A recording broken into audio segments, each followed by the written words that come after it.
السلام عليكم ورحمة الله تعالى وبركاته متتبعينا الكرام. في هذا الفيديو ان شاء الله نخدمو هذا العنق هذا بالدونتيل. طريقة الفصالة ديالو سهلة وبسيطة كما كتشوفو. كنحطو عند دورة العنق ديالنا، من بعد كنحطو واحد المثلث هنايا، الطول ديالو 4 سنتيم على سنتيم ديال العرض. كما كتشوفو كنجيبو واحد الطريف تاوب من التحت على هاد الشكل، كنطراسيو عليه باش كيجينا الطراساج هو هداك.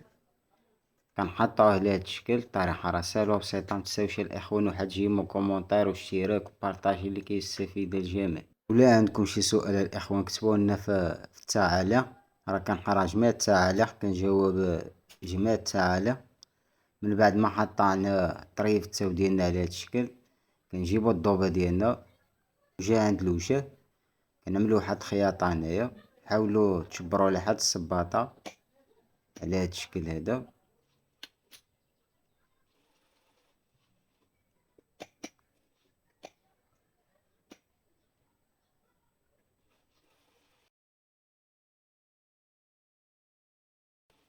من بعد كنعملو واحد الكرانة في الوسط كما كتشوفو.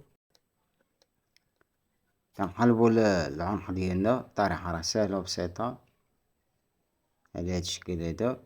من بعد كنجيبو الدونطيل، كنعملو واحد الكلاصاج هو الاولاني، كنحاولو نشربو الدونطيل باش ميجيناش العنق مشرح على هاد الشكل هذا. ديما دفع الدونطيل وجبد التاو التحتاني.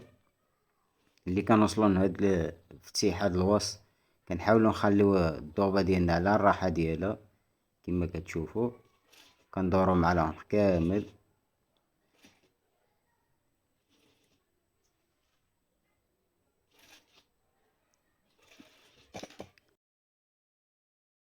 من بعد ما لصقنا الدونطيل كنجيبو واحد الطرف تساوب اللي العرض ديالو كيكون 3 سنتيم، كنهرسوه ببلانشي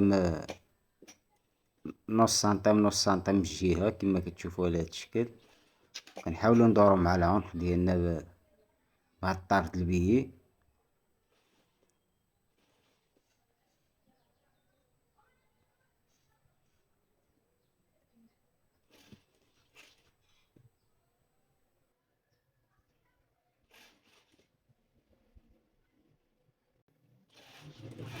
وهذه هي النتيجة الأخوان. متنساوش الجيم كومونتير اشتراك بارطاجي لكي يستفيد الجميع، وبالتوفيق للجميع إن شاء الله.